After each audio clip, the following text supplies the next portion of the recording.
Hello and welcome to a very special two-part Drive TV series. This series is all about endurance.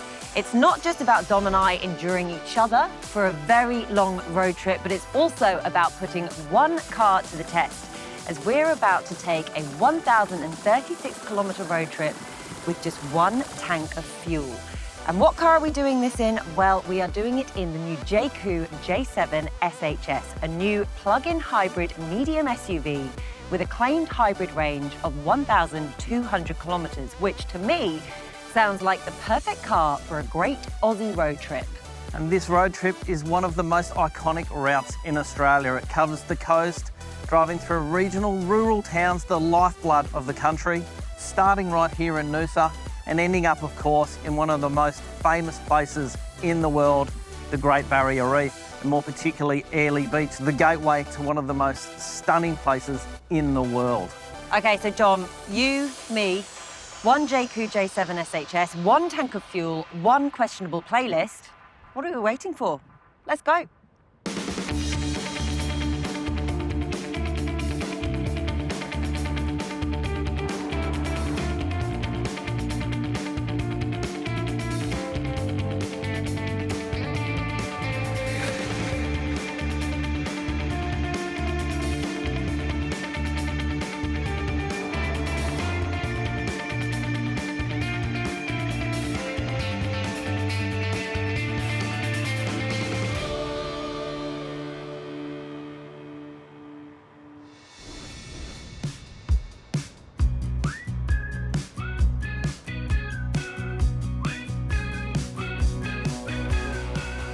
So Dom, I am really excited to spend the next few days with you, but I do have a 6'3" surprise for you. Is it a surfboard? I knew you were going to ask, but no, it's better. My friend Dave Matthews from Good Food magazine is here in Noosa, and I thought it might be good for him to come and join us for a couple of days of the trip and give us a few ideas on culinary expertise around here. Sounds good. He might be able to teach me a thing or two about food. That's lucky because he is right over there. Hey, Dave! Hey, how you going? So good to see you. You too, great to see you. This is my friend Dom. Hey Dom, Nice to meet you. nice to meet you. So good that you're here. I can't wait for you to join us for the next couple of days. I know, yeah, excited, going up the coast. And I assume this place is probably the best place in Noosa to get a coffee. Yeah, it's not bad. I think we can get, something to get started with. Let's sit down, have a coffee, Let's go. and then maybe head to the beach. Whilst we're in Noosa, may as well. Great.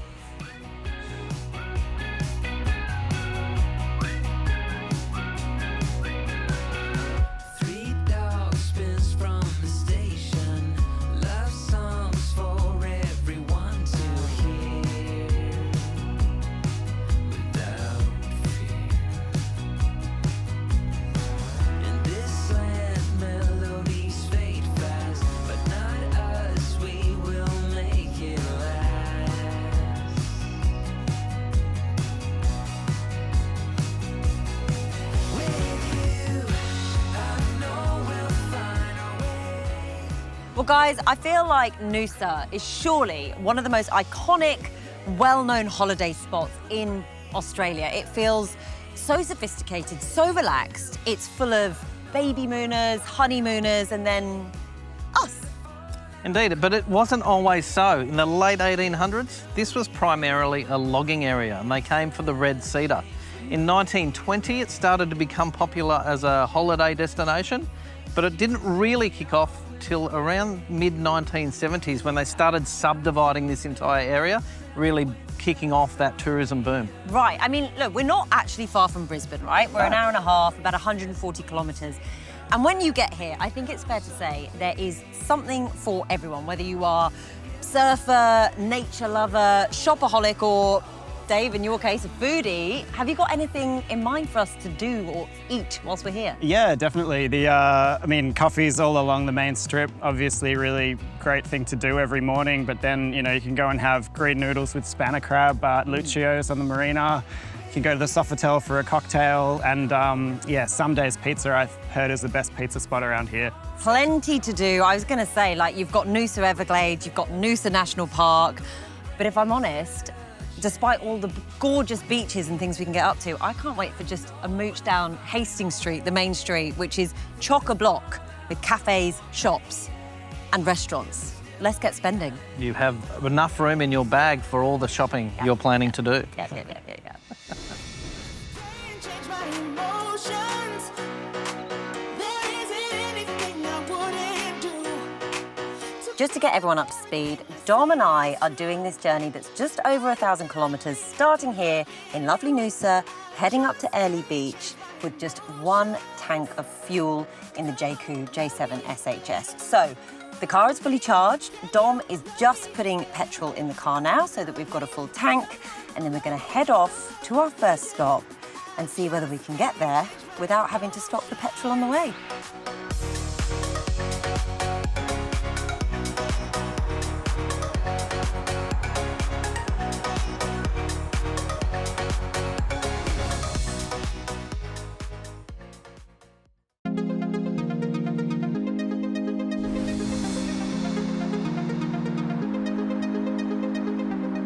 I'm so good at pretending. Keep on smiling in my time. Okay, guys, we are heading into Bundaberg. What does everyone know about Bundaberg? Bundaberg Rum. Obviously. So I have organised a little trip there to the distillery. I personally hate rum, so I'm doing this purely as a favour to you guys. I actually don't drink rum either. Oh, But I'm happy to go and have a... I think you'll manage to force a glass down, you know? Probably. I think you'll be okay. So, yeah, Bundaberg. Otherwise, I don't know too much about it, to be honest. No, me either. I was checking before, and there's actually just a little bit out of the main part of town by the river. There's a little seafood market that does platters and fresh local fish. I think if you're hungry, it's probably the first place we could stop, and then maybe we're ready to go on the rum tasting. And rum, yes, please, Dave. That sounds like a great idea. Somewhere a bit off beat and true. Yeah. Let's head there first. Repeating patterns like the others. Meditation through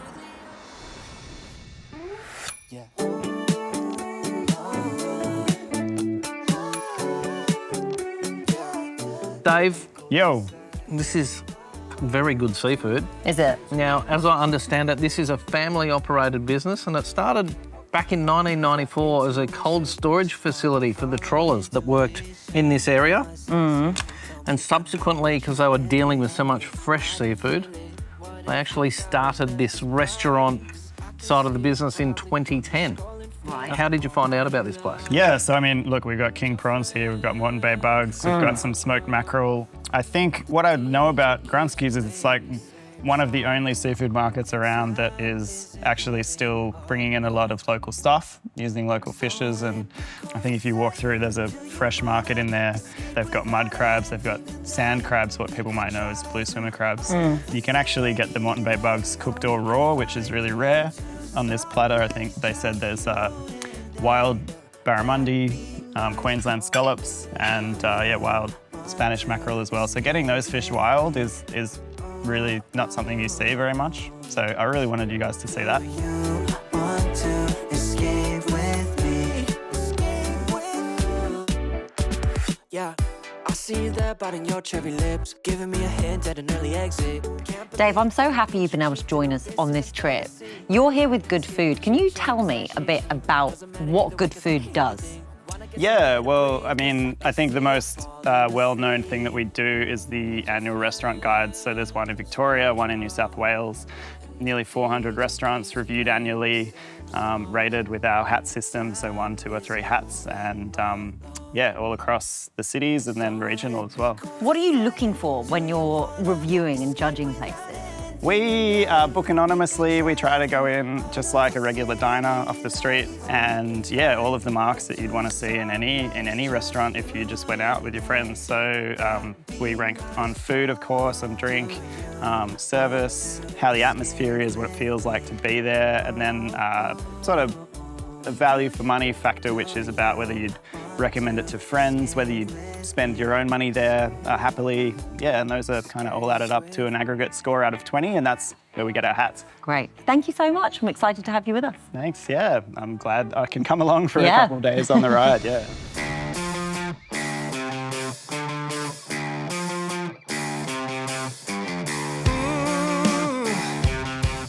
Now, Dom, this is a medium-sized SUV. It's a plug-in hybrid with a claimed hybrid range of 1,200 kilometres. To me, that sounds like the perfect car for a great Aussie road trip. What do you think?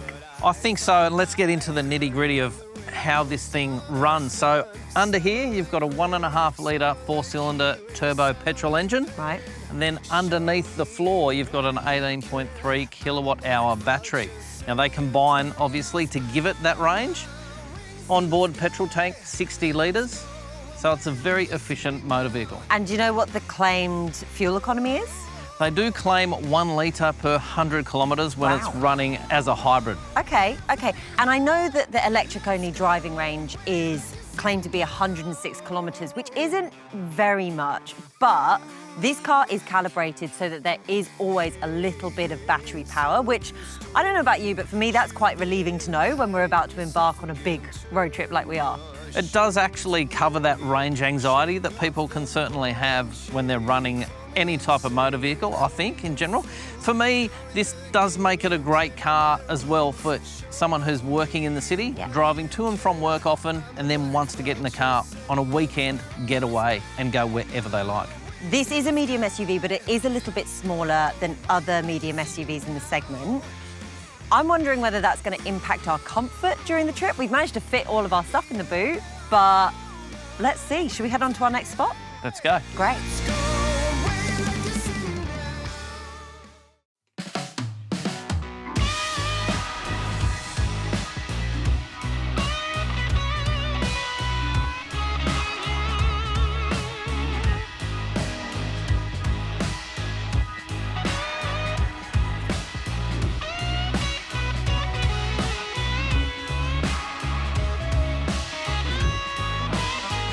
One of the questions I get asked the most is how was Bundaberg Rum established? And it's a classic story of Aussie mates coming together to solve a pretty sticky problem. Right. Back in 1888, the sugar industry here in Bundaberg was booming. And one of the byproducts you get from refining sugar is a product called molasses. And these sugar mills had so much molasses, they didn't know what to do with it. So they decided to call a very important meeting. And where's the best spot for a very important meeting?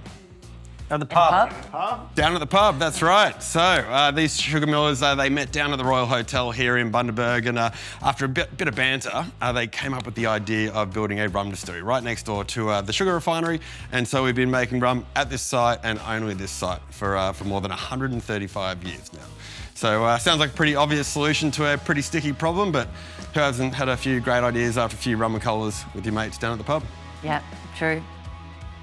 Right, Duncan, one of the most famous campaigns in the world probably is the polar bear and Bundaberg rum. How did that come about? The year was 1961, and back in 1961, there was a guy called Sam McMahon who started working with the brand. Now, Sam McMahon was actually the brother of the Prime Minister, Billy McMahon, and Sam was a bit of a marketeer, and in 1961, Bundy was pretty much only sold in the state of Queensland. Now, Sam had to take this brand national, and he wanted to focus on the coolest southern states of New South Wales and Victoria. So Sam had this little idea that if you put a picture of a polar bear on the front of a bottle of Bundy, it would symbolise that when you're a little bit chilly in New South Wales and Victoria, have a nip of Bundy and it'll warm you up. So you need about 1 litre of molasses to make about 1 litre of rum. So we need to store a lot of that molasses here on site. So let's head out to the molasses well and I'll show you where we store it.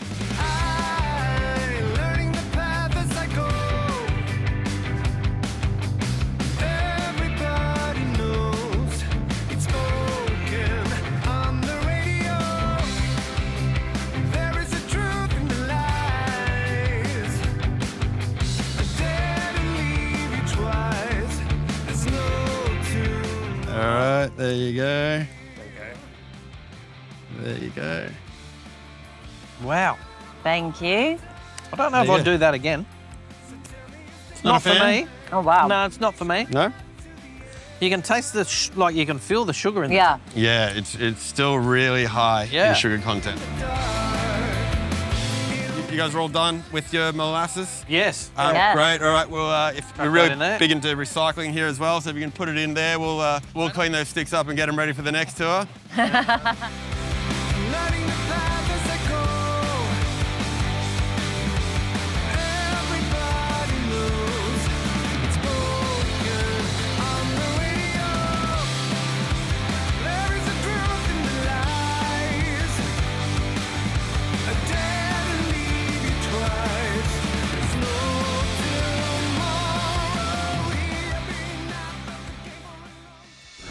Okay. Great. Take a seat, guys, and welcome to the Barrel House, or the Blendatorium, as we like to call it.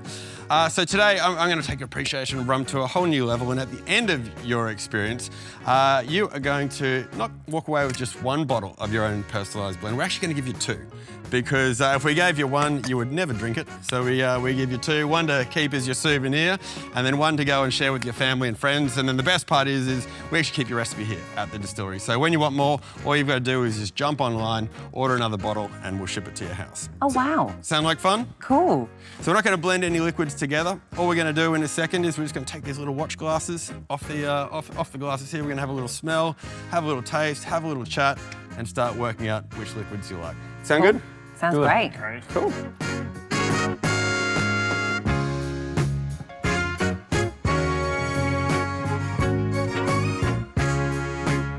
Scotch barrels. You meant to swill them, Dave? Do you know? I don't think you need to. That's not bad. I like the port barrel.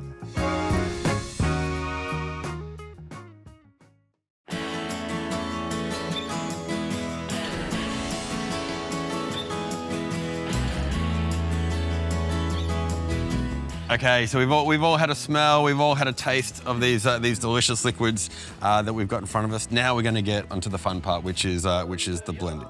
Now, as I said to you before, it all starts with drops, and it's about scaling up. We scale up to thousands of litres. Today, we're only scaling up to 700 mils in a bottle. So we're going to keep the maths pretty easy, right? Sound good? Yeah. And I wouldn't say that it's been a hard time. With you it's always easy as can be. Is there a measure on flows this thing? quite quickly, yeah, doesn't there is it? a measure on. Yeah, it does. Could wait a long, long time to prove that I am true. I hope you believe me. I will stay and never go away.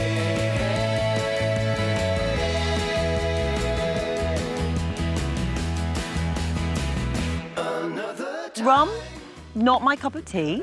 But look, I appreciated the experience. It was fun. Mine either, but it is quite fun to mix your own bottle of rum. And that was cool when Duncan said that you could save your recipe and then go online and order another bottle. Yeah. I can imagine you've had a few glasses, rum, straight, rum and Coke, and then you go online and you're like, oh, I'll have 10 bottles of that, please. And Or if you've got a Bundaberg would be very friend who happy. you don't like very much. In my case, yeah, clearly. Yes. Yeah, fine. You expect one of these in the post, Dom. And don't you think going to just see the molasses fats and then smell the yeast Oh, and yeah. all of the different parts along the way, and then you get all those scents when you're blending. It's Yeah. I think it tastes better for it, don't you think? It's good to know the sort of production behind it. It always makes it more interesting, doesn't Yeah, it? definitely. You can appreciate it a bit more, even if you're not a big rum drinker like me. Luckily, I'll be the one driving us home. So Perfect, that's you're great. welcome. Did it on purpose.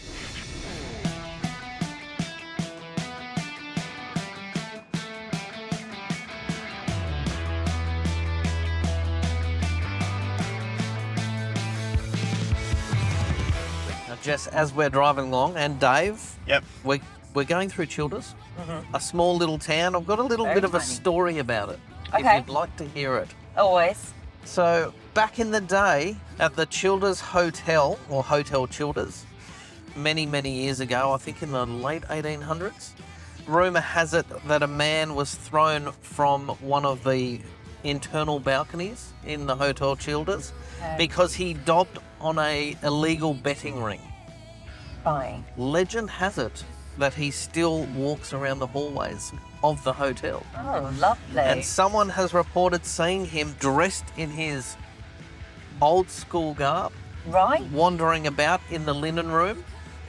And a lady reported she had scratches up the back of her legs after going up the Oh, stairs, creepy ghost. and woke up with the feeling that someone had their arm draped over her. Truthfully, we might avoid that place. But that's Okay, not. I was hoping to visit and see if I could find him. I But, don't want to you end know, up with scratches on my legs. that's fair. Yeah, so they will avoid. Next stop.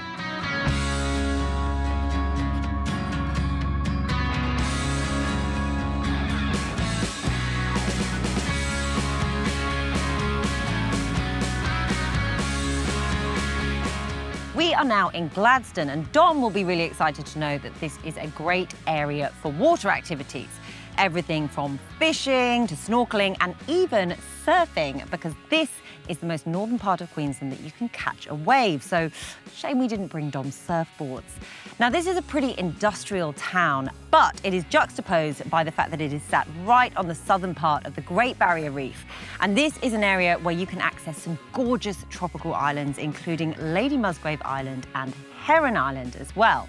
Now, we are about 530 kilometres away from Brisbane, which is about 6 hours drive away, or we're also about 4.5 hours drive from Noosa, which is where we started this road trip. The region also has about 63,000 residents, and those 63,000 residents can enjoy up to 200 festivals and events every year, including the Brisbane to Gladstone Yacht Race and Roots Festival. Now, we're going to stretch our legs along the water here, and then we're going to jump back in the car and head towards Rockhampton.